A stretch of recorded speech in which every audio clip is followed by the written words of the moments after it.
lelo tozolobela likambo moko ya motuya.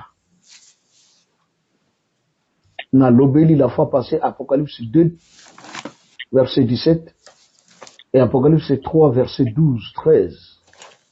Makambo etali kayu. Moutalo bakanga naza 100% kimbangiste. Oui, on a 100% kimbangiste, mais est-ce que c'est trois choses qui composent l'identité spirituelle? Ozanango? Est-ce que tu portes le nom du Père du Christ? Est-ce que tu portes le nom de sa ville? Est-ce que tu connais également le nom nouveau de Jésus? Réveillez-vous clairement. Parce qu'on est resté là qu'au nom de Jésus. Sois guéri au nom de Jésus. Mais Jésus avait dit, je reviendrai. Pas avec ce nom, avec un nom nouveau. Et il a déterminé où il sera. Clairement répondu aux apôtres. Pierre Batounake, Seigneur, quand viendra la fin du monde? Et quel sera le signe de ton avènement? Quand est-ce que tu vas restaurer le royaume d'Israël qui a été détruit? Et le Seigneur a bien répondu dans Matthieu 24. En ce qui concerne les jours et l'heure, personne ne les connaît, si ce n'est le Père lui-même. Mais voici du moins les signes qui vont prouver que moi je suis en route, j'arrive. C'est que vous entendrez parler de guerre et de bruit de guerre, une nation se lèvera contre une autre, un royaume contre un autre, un peuple contre un autre. Donc, le Christ avait déjà prédit la première guerre mondiale, et voire la seconde. Mais quand il parle sur sa venue, c'est dans la première guerre mondiale. Et il dit, il y aura de la famine, des tremblements de terre. On connaît l'affaire d'Hiroshima, de Nagasaki.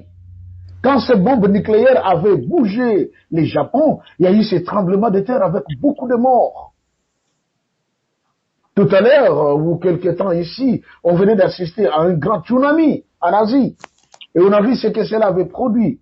Mais déjà, le Christ avait dit, pour savoir que je suis là, et que mes pas viennent d'atterrir sur la terre, c'est que vous entendrez parler de guerre et de bruit de guerre. Les nations vont se lever. Or, effectivement, Papa Dialungana est né le 25 mai 1916, au cours même de la grande bataille de la Première Guerre mondiale. Et il a précisé encore en disant, si l'on vous disait que le Christ est sur cette montagne, n'y allez pas. Il est dans cette chambre non plus. Mais moi je serai où? Là où il y aura un cadavre. Et vous verrez les vautours venir autour de ce cadavre. Les vautours, ce sont les fidèles qui viennent pour adorer.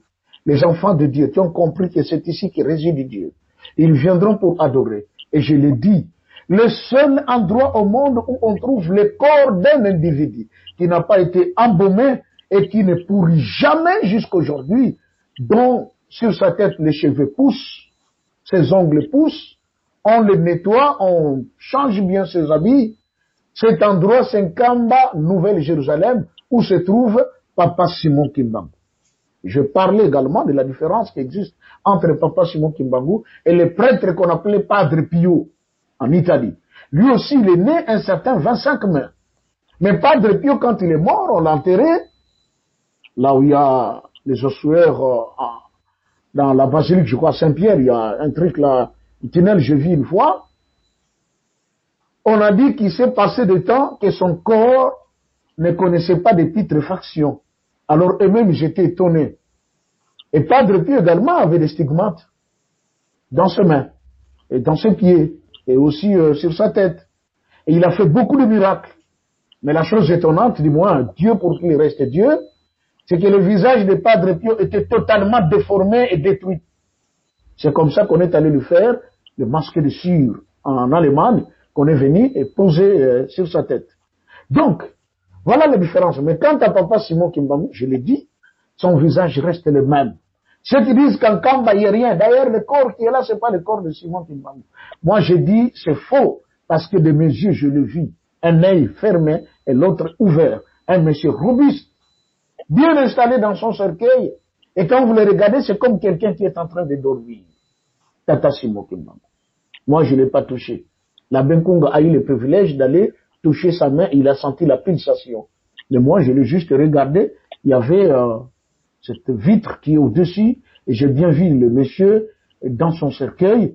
Mais là, c'était difficile même pour que je tienne. Pourquoi? Parce que j'étais envahi de la puissance de Dieu. J'ai trembloté. Vous voyez? Et quand même, j'étais sorti, il y en a qui n'avaient pas trop bien compris ce qui s'était passé dedans.